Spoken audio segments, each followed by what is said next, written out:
开始。Hi everyone. Today we're going to talk about the movie Hero by director Zhang with Harry Wu and Toby Zhu. Hero is a 2002 wuxia film directed by Zhang Yumou. It is the first Chinese language movie to top the American box office and went on to earn 53.7 million in the United States and 177 million worldwide. It is also nominated for an Academy Award for Best Foreign Language Film, but it is also controversial. It has a normal reputation in China. So here we want to briefly talk about the plot of this movie. So let's talk about an assassin story during the Warring States period in ancient China. So we have four assassins: Long Sky, Flying Snow, Broken Sword, and the Nameless. So the story is this film consists of several stories. So in the beginning of the film, we have Nameless bring the weapons of all assassins to the king of Qin and talk about the story that how he killed all other three assassins and get their weapons.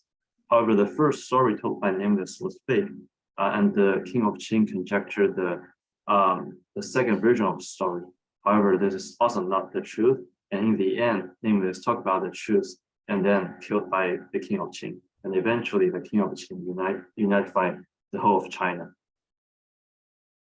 So then we want to talk about some topic that is covered by the discussion on Brightspace. The first one is about the supernatural ability. So we can see that in this film, most of the time the character shows a kind of supernatural ability, such, for example, in this picture, we can see they can walk on the water. They can use their sword to tip the water and then fly. They can jump very high, and they can also, we have like two assassins and fight against about 3,000 warriors. And I think this is kind of a representation for this martial art or the wuxia tradition of ancient China. So Peter, do you have anything to talk about that? They can fly and jump very high, and they can also perform range attacks with their swords. And as Toby said, Broken Sword and Snow, they can battle thousands of soldiers. It's kind of like the wuxia book from Jin Yong, and there are like some similarity points. Like in Jin Yong's book, there is a master of sword who at his young age killing many people with his sword. But at his early 30s or 40s, he realized that he can kill people with even grass or a piece of wood, that is 草木皆为利剑. But at like his 50s or 60s, he finally realized that no sword is better than using a sword. So he abandoned all his collections, all his swords. Is called 无招胜有招 or 无剑胜有剑. It's kind of similar to the point that our King of Qin realized at the end of the movie. Yeah, I think it's very interesting that the actions here. So I think many people in the beginning of this movie regard this as an action movie because there's indeed a lot of fighting between like two assassins here. However, I think this is quite different from the action in those like the Western quote unquote movies and the actions here. So I'm not the person who like watch a lot of movies, but I feel like when we talk about the action movie, like in the West world, you're like it's more likely a kind of a scientific fight. You know like what kind of like gesture and what kind of action can kind of beat others. However, here I feel like as Peter have said, this is kind of the concept of wuxia, and I think this is related to kind of a culture of wuxia fictions, including Jin Yong and also some other authors in kind of the early modern China, I think. And here I think compared to those like scientific fighting or like in the Western movie, we are more likely focused on a kind of like internal energy or like such like this kind of mind that we're having. I think we are having kind of thoughts like this is not the like your strategy is not like your like your physical ability, which is the best. It's like when you understand something, you understand the essence of some kind of some kind of energy, some kind of like shape or like shi, which is I think we have talked about such a kind of abstract things like shi in the like in the world out of war. Like if you understand those things, then you're kind of say that you are the master of the like the martial art. And also, I think in this movie, in the beginning, I think the movie talk about like the Dao of the martial art is similar to the Dao of the instrument, and also the Dao of swordsmanship is similar to the Dao of calligraphy. It's all like you're going to understand something from this kind of like activity, and you will kind of get the essence, the Dao of that. I think that is kind of the interesting part of the conception towards the wuxia, towards the action in the movie. Yes. Maybe we go to the next topic. Yeah, sure. Okay. So the next we want to talk about is about the cinematography, which I think would be a large topic because I feel like this movie, rather than like an action movie, it's rather like more likely a like artistic movie because it utilizes a lot of like artistic element in here. And Peter, do you have anything to talk about this? Yeah, when I first watched this movie on Tuesday, I actually felt shocked. First reason is that all the characters in this movie are actually very, very popular in China. Even the character Moon, like, is a relatively sad character, but the actor is very famous. And the second, this movie gives me a feeling that is kind of similar when I was watching Rashomon, also a very classic Japanese movie. The way of telling stories by giving different perspectives is kind of like Rashomon, and the story is actually simple, and you can kind of guess the plot from the very beginning. But the way of telling it is actually very intriguing, and I actually enjoyed watching this movie, even if the plot is kind of simple. Yeah, I think the movie like Rashomon, the movie by Akira Kurosawa, right? Like that famous Japanese director. Yeah. So yeah, I think so the story itself is very simple, and I think it's very similar to like the story of Jin Ke. It's like you have someone go to like the palace and you're going to assassinate like the king, but then in the end it fails. But you kind of have three different stories to depict the background and why in the end Nicholas refused to or like failed to kill the king of Qin. And one thing that I think, and also most people mentioned in the discussion, is the usage of color in this movie. And you can see from the poster here, we have blue, red, green, black, and white. So if you remember, like in the first story talked by Nameless, like when he talked about how he went to the like the place in Zhao where Snow and like Broken Sword live, and the entire background is in red. And when the Nameless talk about how he used the strategy to let like Snow kills Broken Sword, and then because of her emotion, then eventually lost to Nameless. And like all color here, the people's clothes, the background, the light, they're all red. And I feel like because red kind of represent those like emotions, including, for example, the jealousy, for example, the avenging, which is kind of the topic in this story. And this is represented by the red color. But then the King of Qin feel like this is fake, this is not the real story. And the King of Qin talk about his own understanding. From his understanding, everyone or like the thing turned into blue. Like people are wearing blue, and so we have all three assassins like sacrifice themselves to let Nameless to get close to the King of Qin. And here I think like blue, represents versus the calmness, the calmness, or like the rationality, because that's his so like the story is a strategy, right? Like they are kind of making a strategy so that they can realize their final goal, killing the king. And also, like blue represents the feeling of sorrow because this is kind of a like how to say it's a cruel strategy because he's going to kill, although it's not real kill, right? He can like I think eventually then like they did not die, but like he needs to like Nameless needs to kill all of them so that they can gather the weapons and they so that he can go to the palace of Qing, and because like the broken sword and the flying snow, oh, no, yeah, the flying snow, they're kind of couple, so they're kind of fight with each other to have, and they all want the other to not sacrifice, and they sacrifice themselves. So that's kind of the blue color. But then when we talk about the real story, everyone turned into like white clothes.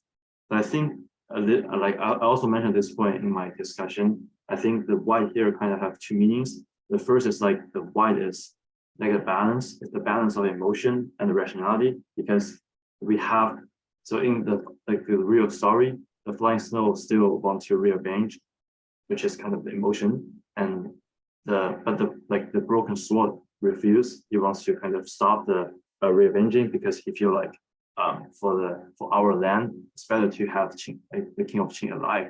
This is kind of the rationality, I think.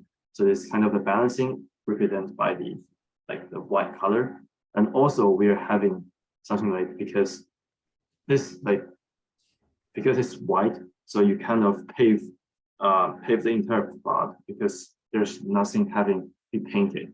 So you have it gives you the feeling like there's things will happen. That's kind of white, and then so yeah, and that's kind of the real things, and the the reality is neutral. There's no preference. There's no like the benefits. So that's white. So that's how I understand the white color. And it, also from the memory of a broken sword, he and like the flying snow, they're all wearing green. And I think the green here is very interesting because green kind of, in my opinion, the first meaning when I see green is the natural. And interestingly, when Broken Sword talks about his story, he's saying like when they went to the palace of Qing and they decided to kill the king of Qing, but eventually he stopped from that because he started to understand why he cannot, or like why the king of Qing cannot be killed. It is because like for our land. So I think now he's like, when he got this understanding, he kind of, because there's a like old Chinese saying like the 天人合一, like the heaven and the human should go into the one. I think when when the broken sword understand this essence, he reached to this kind of the level that just like the swordsmanship, we have the 人剑合一, like the sword and the swordsmanship become the one. So he, with the nature or with the habit, becomes the one, so that he kind of understand the style. So that's how the green represents nature. And the last thing is about the black. In fact, like the black is not kind of the story or the thing, like the color of thing in any of the story, but like Nameless were in black, and you can see the entire palace of Qing is in black. I think Qing, like the king of Qing, really likes black. Like he believes the Qing belongs to water because it's something in Bagua or something like that. But using black really kind of represents the seriousness of Nameless and also of the Qing, because yeah, I think that's how the black color is used here. And combine all five colors, it's really like the most impressive thing I can remember is in the first story, like when all background is red and you have the broken sword killed by the flying snow, and the moon find to rearrange for the master, but like she also being killed in the end. And you can see like when she died, you can have the entire screen turn red, and like you have the red leaves paved on her body, and the entire scene is so artistic. I think the usage of color is really impressive here. Yeah, do you have any? Sorry, I think I said too much. Do you have any thoughts about like this? Toby said, there are many sad depictions in this movie, like the candles in front of the King of Qing, and also like the background music, and also like when Nemesis limitless stand on the paper scrolls and aiming at those bamboos. And when they're running over the water, it kind of shows how strong they are and how fast their sword are. And there are also many details in the assassin retainers in Sima Qian. I think this is really a good way to tell a story and also attract the readers to give them more details about our characters from the side depiction. Yeah, and what do you think of this movie when you first watch it, Zihao?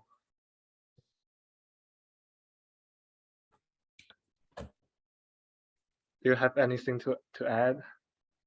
I want to talk about the honor and the death.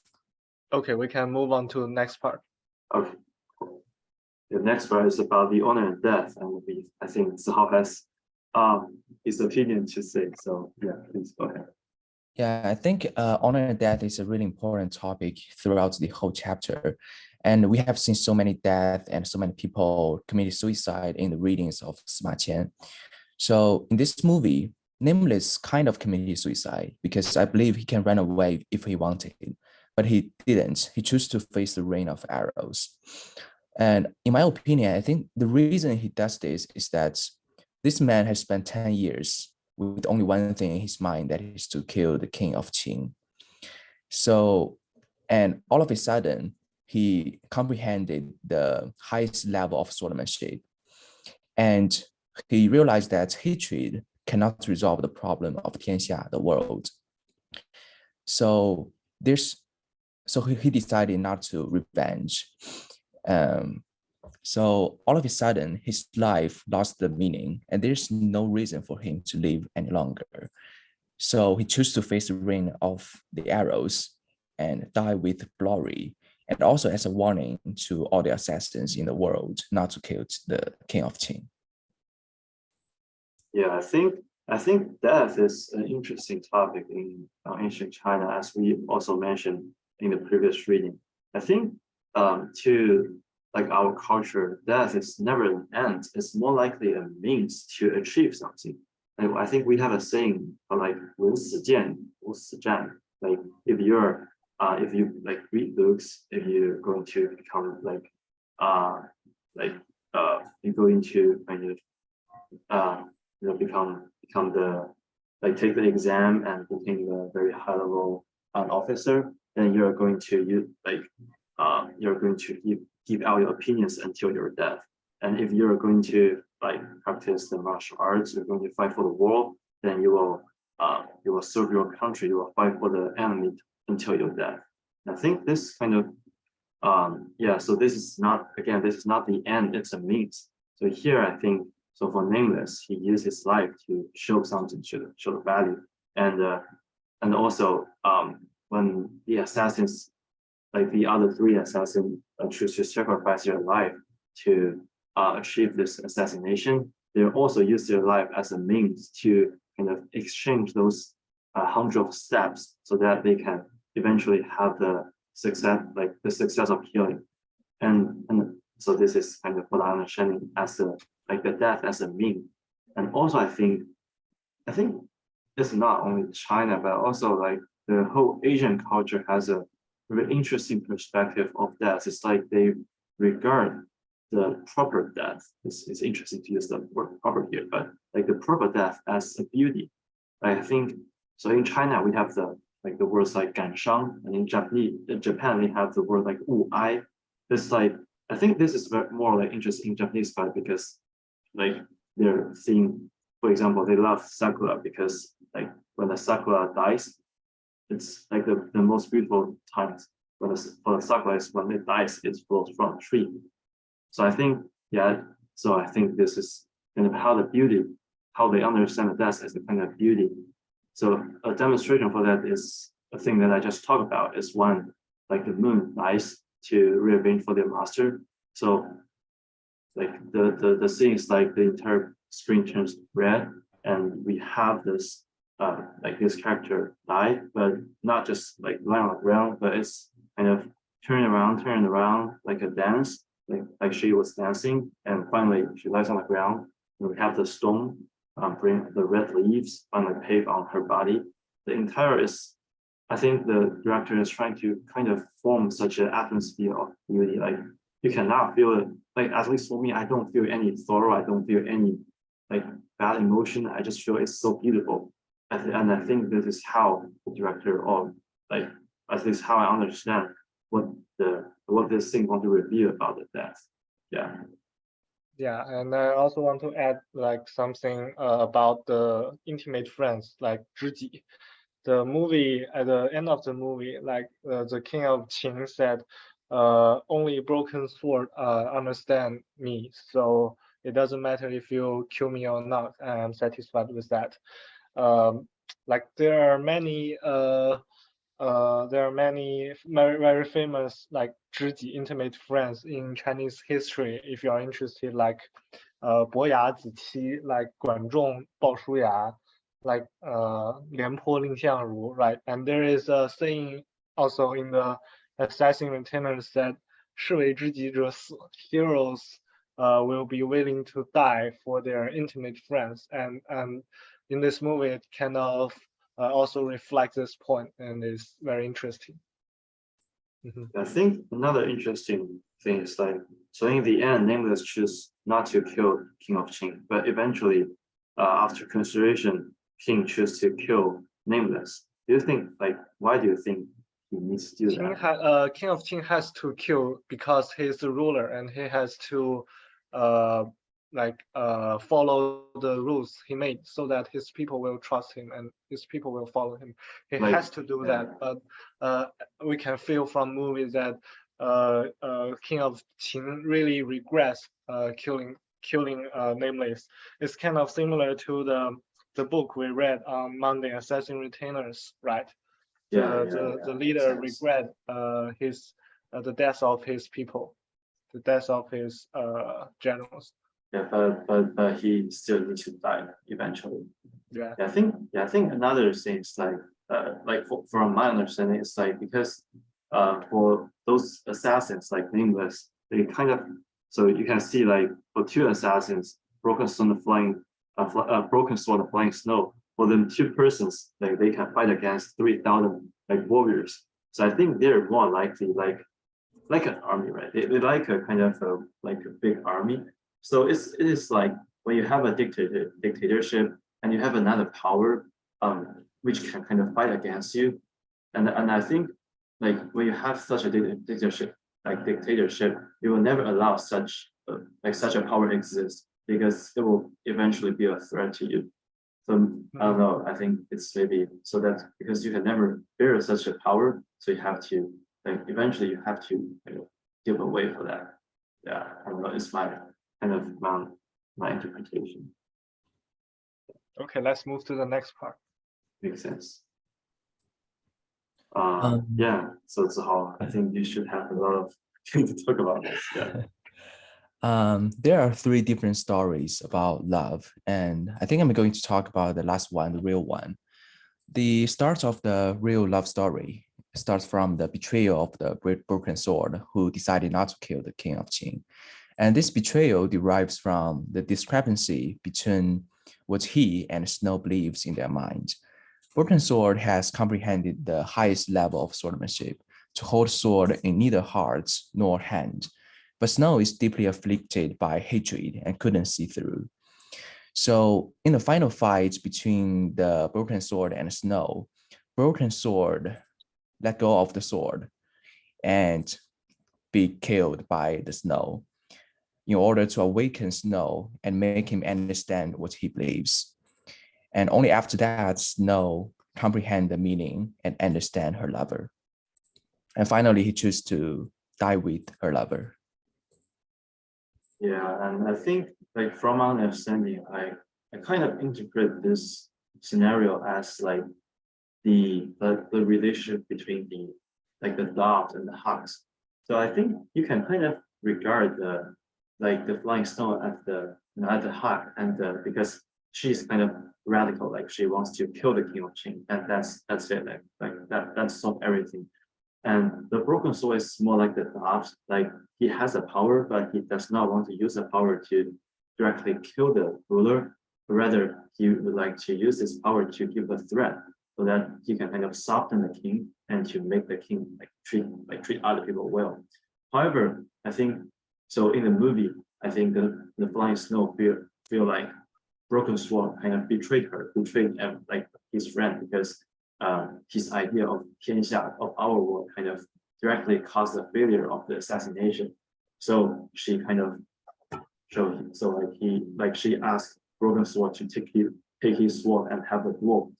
However, I still remember like the words of the Broken Snow. He sort of like, how would you believe me? Like, 你如何信我? Because like although the Broken Swords like believe that the king should not be killed, he is still at the same level with the flying snow. Like the hawks and the doves is always on the same level, but it's always like it's easy for the flying snow, for the hawks to believe that the dove is on the side of the ruler. So then how can you let her believe you are not you're on the side with her? So then the only approach may just be dying, because if you're alive, that may represent that you gain the benefit from not killing. But how do you prove that you did not gain this benefit? Right? If you're alive, then maybe you just gain the benefit. Only if you die, then since I have lost my life, what kind of benefit can I get? So through death, like the Broken Sword can only demonstrate himself through death, and that's how he could demonstrate himself and how to let the snow bleed her. So I feel like that kind of how I understand why Broken Snow has to die eventually. Yeah. Peter, do you have anything to add? No, I'm not very familiar with this love part. Let's move to the next Yeah, one. okay, cool. Maybe we move to the next part. Yeah. So what are your understanding of a hero? Who would be considered as a hero in this movie? What do you think, Toby? Yeah, I think so. For my understanding, the director or the entire movie seems trying to pass such an idea that is the person who care about everyone in our line is a hero, right? He's passing such idea that like the highest level is not concerning the individual emotion, it's not concerning the soul state's destiny. It's like you need to care everyone in the world. You need to care about their life, their emotions. That's the highest level. So I feel like in this kind of understanding, maybe Broken Sword, the King of Qing, and the final, Nameless in the final scene, because like finally he understands this and she's not the King of Qing. Maybe they are the kind of the hero by the notions or like by the idea of this film. And what do you feel, Zihao? Who would be considered as hero in this movie? My understanding is really similar to Toby's. My definition of hero is someone who can do something that other people cannot do and who can think in a way that other people cannot think. So based on this definition, I think Broken Sword and the King of Qing are definitely heroes because they have thoughts in a way that's way higher than ordinary people. So they think they in a way that other people cannot think. And also the Nameless and Snow, they have managed to kill the King of Qing if they want. So they have also done something that other people cannot do. So in my opinion, all of these four people are heroes. So in my opinion, I think all the characters in this movie can be considered as hero. So I think hero in my definition is who are willing to give up their own emotionals or sacrifice for the whole big picture. Like the Broken Sword, King of Qing, and the Nameless, they all realize that the world is much more important than their country, much more important than their own lives, right? And little like the small characters, Snow, Moon, they are kind of depicted as emotional in this movie. But in the end, they gave up their own emotionals and for the whole big picture. And Long Sky is kind of his story ends very early in in the movie, but he also sacrifices his life for the big plan. So I think all the characters can be characterized as hero in this movie. Yeah, and I kind of want to add another thing. It's like when we talk about hero, we will mention like it's a hero for something. So I think in this case, we may say the King of Qin or the Broken Sword is a hero for like people in the land because they are considering like everyone in our land. So for them, like they're our like the our world for them is like the entire China, the entire world. But however, comparatively, for the flying snow, for her, like the our world for her is her father, is her country, her state, the state of Zhao, and the broken sword. So I think so here I think it's kind of the conflict of two morality. So one is kind of the consideration for individual, like the individual's emotion, the individual state. The other is kind of concerned about the collective, like the entire world, like everyone, like every people in this world. But do they really like? Can we compare each other? Is one definitely like deserve respect than the other? Do we always need to? Because I think like in our Chinese culture, we are, or at least in the past time, we are always consider the collective as the highest, right? We are kind of regard the individual as like one like one drink of water in the sea, right? But here we have kind of two viewpoints. Like one is just for the individual, and the other is for the collective, and they're kind of have this conflict. And does one really better than the other? Right. I think that's kind of an interesting topic and the discussion. And this also depends on the culture and like the understanding towards this hero. And I think this also, yeah, I think maybe we have time in the future classes when we kind of discuss this more. Yeah. How do you have any thoughts about that? No. Okay, then we can move to the next. Yeah, I think so. I think is there anything that we haven't talked about? Okay, yeah, I think eventually we can talk about something about the generality, because I think in the discussion of bright space, we have many people talks that. So in here we have the main female character, the flying snow, and compared to the readings we have read in Sima Qian's like the 四个列传, I think the only the female character we read is the sister of Nie Zhen, which is also used to kind of demonstrate the value that Nie Zhen represent. But however, here flying snow is herself represent kind of some kind of ideas. For example, what I just talked about, like such the individual morality. Like she herself kind of like she kind of constituted a large part of the story, and she also contributed a large part to of the delivery of the film's ideas. So do you think this gender issue or like this generality part, like how do you think about this in this movie? Do you have any thoughts? I feel like that in director Zhang's hero, like women characters are depicted as more emotional, like Snow and Moon, right? Yes. Like Snow, she is like, I'm going to revenge for my lover, right? And like Yeah. Moon, she's like, my father was killed in the war by the Qing, right? So the meaning of my life is to revenge for him. And the main characters like Broken Sword, the Long Sky, Nameless, and in the end, the King of Qing are depicted as more rational. They think of their country over their own emotionals, right? My country is suffering from war, so I'm going to assassinate King of Qing. My people are suffering, right? So I'm going to revenge for my people. And in the end, the King of Qing is like, he realized that he should not only care about his own people, but all the people under the world. So that's my feeling of the gender. Like men are more rational and women are more emotional. It's also kind of a traditional thing in China. Yeah, but yeah, I think it's like what you're saying is right. and I think like because you're saying like the film in this film, like the female character more or less represent the more emotional part, and the man was like the male character was more like irrational part, which I think maybe still represents kind of stereotype that like females more emotional, males more rational is more likely still such a feeling.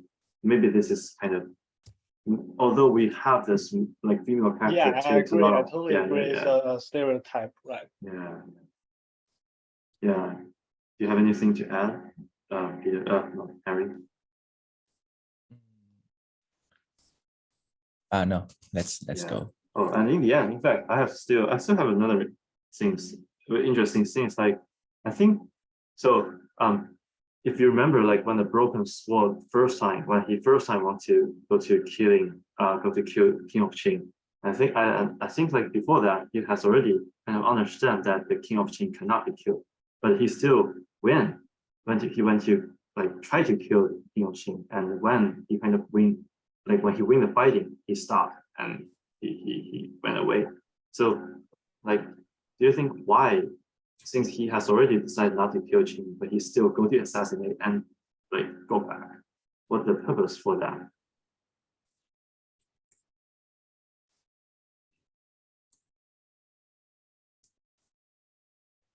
Do you have an answer? I don't know. I just feel like it's interesting. So, from my understanding, I think it's more likely a threat. I think it's. I don't know if I under. I don't know because I'm feeling because like I think he's kind of showing that I have the ability, I have the power to going to kill you, but I did not kill you. So you're alive because I did not kill you.